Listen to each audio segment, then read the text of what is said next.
소추 사유별로 살펴보겠습니다. 1. 이 사건 계엄 선포에 관하여 보겠습니다. 헌법 및 계엄법에 따르면 비상계엄 선포의 실체적 요건 중 하나는 전시, 사변 또는 이에 준하는 국가 비상사태로 저가 교전 상태에 있거나 사회 질서가 극도로 교란되어 행정 및 사법 기능의 수행이 현저히 곤란한 상황이 현실적으로 발생하여야 한다는 것입니다. 피청구인은 야당이 다수 의석을 차지한 국회의 이례적인 탄핵소추 추진, 일방적인 입법권 행사 및 예산삭감 시도 등의 전횡으로 인하여 위와 같은 중대한 위기사항이 발생하였다고 주장합니다. 피청구인의 취임 후 이 사건 계엄 선포 전까지 국회는 행안부 장관, 검사, 방통위위원장, 감사원장 등에 대하여 총 22건의 탄핵소추안을 발의하였습니다. 이는 국회가 탄핵소추 사유의 위헌위법성에 대해 숙고하지 않은 채 법 위반의 의혹에만 근거하여 탄핵심판 제도를 정부에 대한 정치적 압박 수단으로 이용하였다는 우려를 낳았습니다. 그러나 이 사건 계엄 선포 당시에는 검사 1인 및 방통위위원장에 대한 탄핵심판 절차만이 진행 중이었습니다. 피청구인이 야당이 일방적으로 통과시켜 문제가 있다고 주장하는 법률안들은 피청구인이 제의를 요구하거나 공포를 보류하여 그 효력이 발생되지 않은 상태였습니다.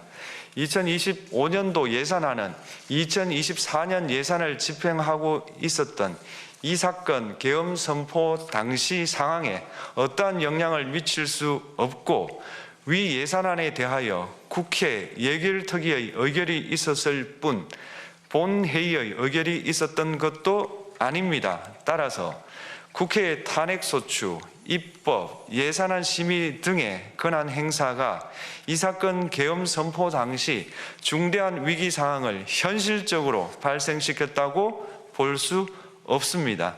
국회의 권한 행사가 위법, 부당하더라도 헌법재판소의 탄핵 심판, 피청구인의 법률안 제의 요구 등 평상시 권력 행사 방법으로 대처할 수 있으므로 국가 긴급권의 행사를 정당화할 수 없습니다.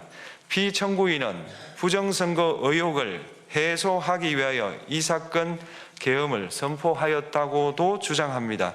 그러나 어떠한 의혹이 있다는 것만으로 중대한 위기 상황이 현실적으로 발생하였다고 볼 수는 없습니다. 또한 중앙선관위는 제22대 국회의원 선거 전에 보안 취약점에 대하여 대부분 조치하였다고 발표하였으며 사전, 우편, 투표함, 보관장소, CCTV 영상을 24시간 공개하고 개표 과정에 수검표 제도를 도입하는 등의 대책을 마련하였다는 점에서도 피청구인의 주장은 타당하다고 볼 수 없습니다. 결국 피청구인이 주장하는 사정을 모두 고려하더라도 피청구인의 판단을 객관적으로 정당화할 수 있을 정도의 위기 상황이 이 사건 계엄 선포 당시 존재하였다고 볼 수 없습니다. 헌법과 계엄법은 비상계엄 선포의 실체적 요건으로 병력으로서 군사상의 필요에 응하거나 공공의 안정질서를 유지할 필요와 목적이 있을 것을 요구하고 있습니다. 그런데 피청구인이 주장하는 국회의 권한 행사로 인한 국정마비 상태나 부정선거 의혹은 정치적, 제도적, 사법적 수단을 통하여 해결하여야 할 문제이지 병력을 동원하여 해결할 수 있는 것이 아닙니다.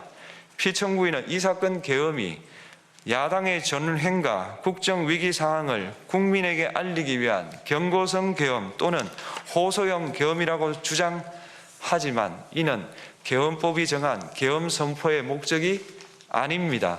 또한 피청구인은 계엄 선포에 그치지 아니하고 군경을 동원하여 국회의 권한 행사를 방해하는 등의 헌법 및 법률 위반 행위로 나아갔으므로 경고성 또는 호소형 계엄이라는 피청구인의 주장을 받아들일 수 없습니다. 그렇다면 이 사건 계엄 선포는 비상계엄 선포의 실체적 요건을 위반한 것입니다. 다음으로 이 사건 계엄 선포가 절차적 요건을 준수하였는지에 관하여 보겠습니다. 계엄 선포 및 계엄 사령관 임명은 국무회의의 심의를 거쳐야 합니다. 피청구인이 이 사건 계엄을 선포하기 직전에 국무총리 및 9명의 국무위원에게 계엄 선포의 취지를 간략히 설명한 사실은 인정됩니다.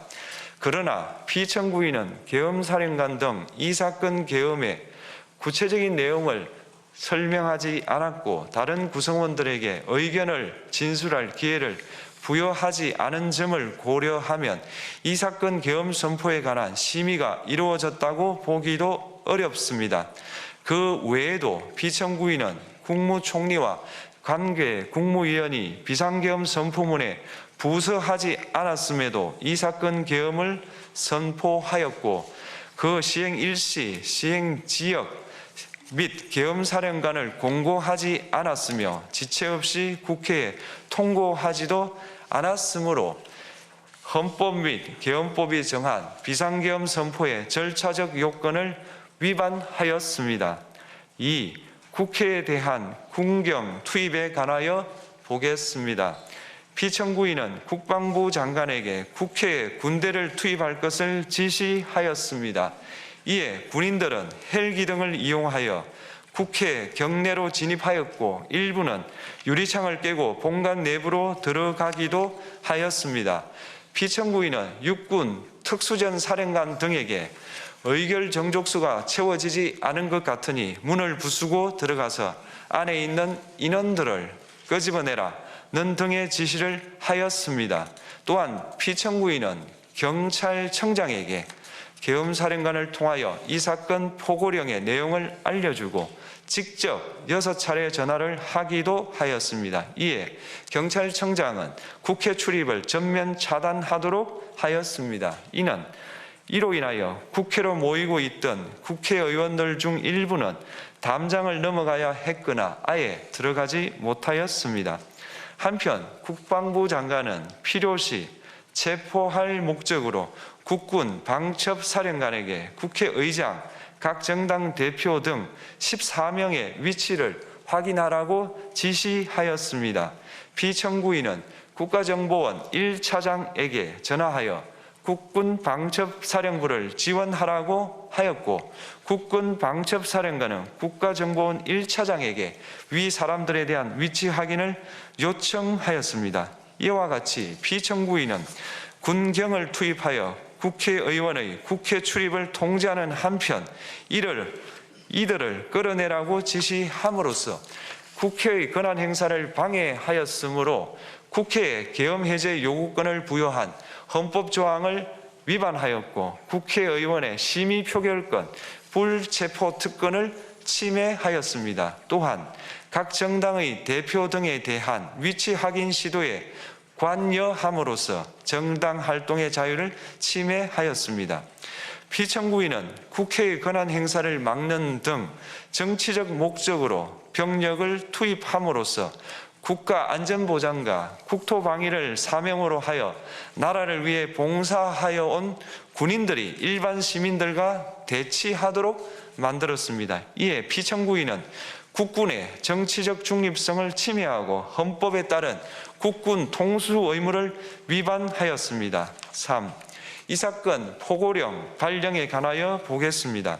피청구인은 이 사건 포고령을 통하여 국회, 지방의회, 정당의 활동을 금지함으로써 국회에 계엄 해제 요구권을 부여한 헌법조항, 정당 제도를 규정한 헌법조항, 대의민주주의 권력분리 원칙을 위반하였습니다.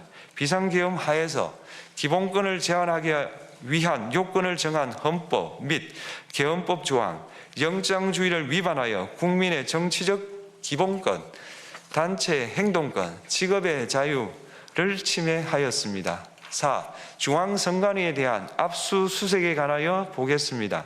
피청구인은 국방부 장관에게 병력을 동원하여 선관위의 전산 시스템을 점검하라고 지시하였습니다. 이에 따라 중앙선관위 청사에 투입된 병력은 출입 통제를 하면서 당직자들의 휴대전화를 압수하고 전산 시스템을 촬영하였습니다.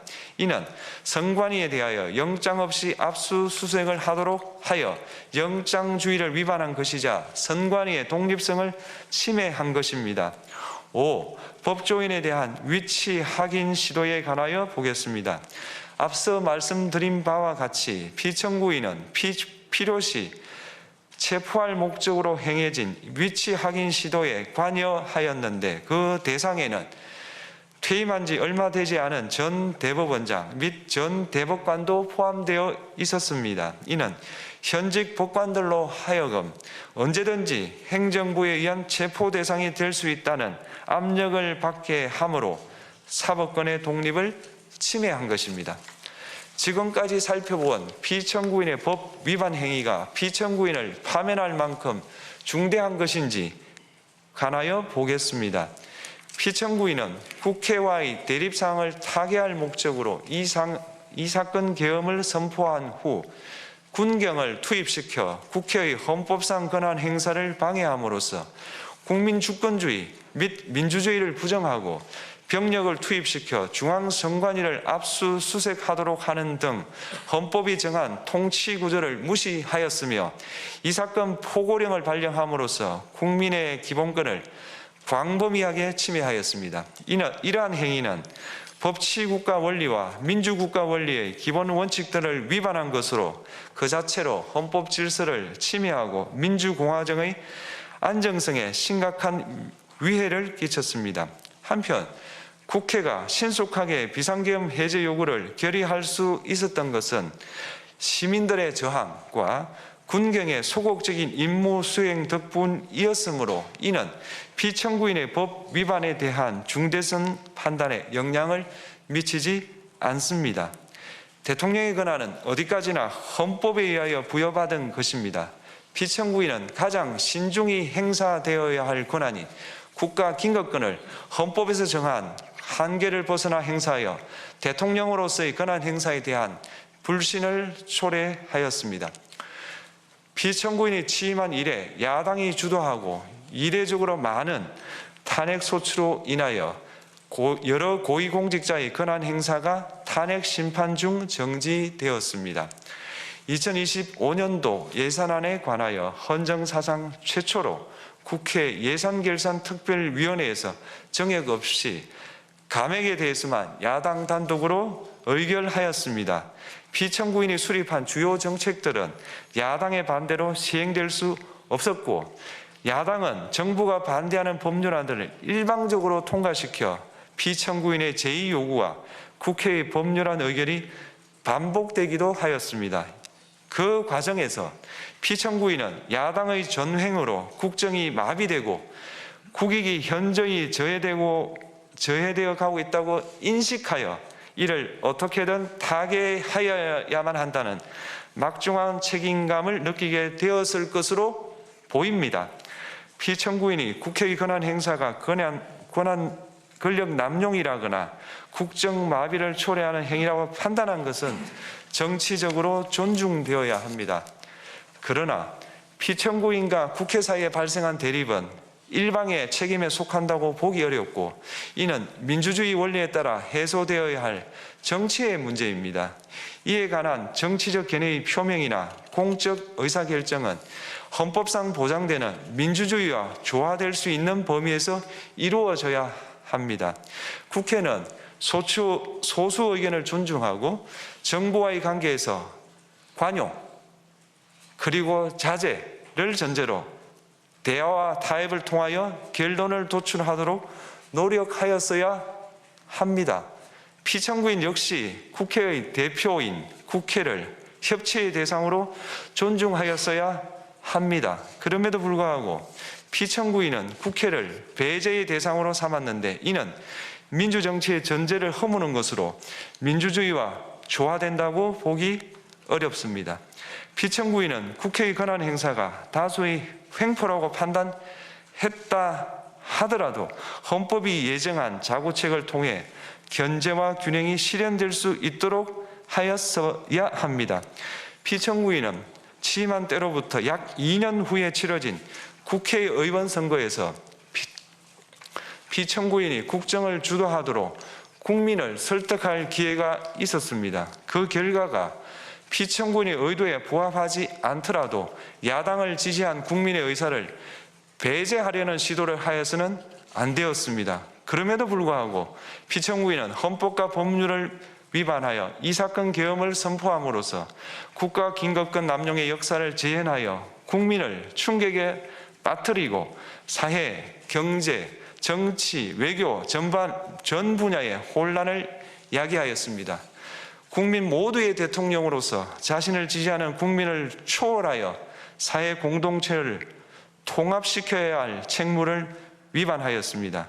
군경을 동원하여 국회 등 헌법기관의 권한을 훼손하고 국민의 기본적 인권을 침해함으로써 헌법소의 책무를 저버리고 민주공화국의 주권자인 대한국민의 신임을 중대하게 배반하였습니다.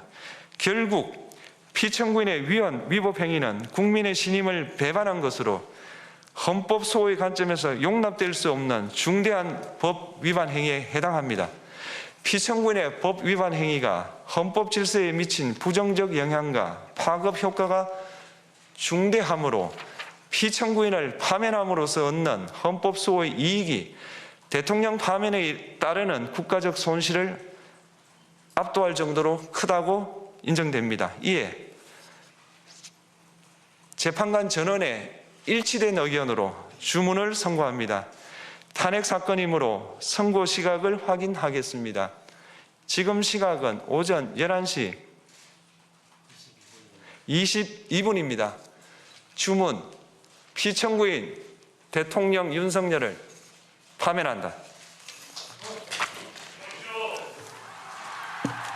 마치겠습니다. 헌법재판소가 2025년 4월 4일 오전 11시 22분 윤석열 대통령을 파면했습니다.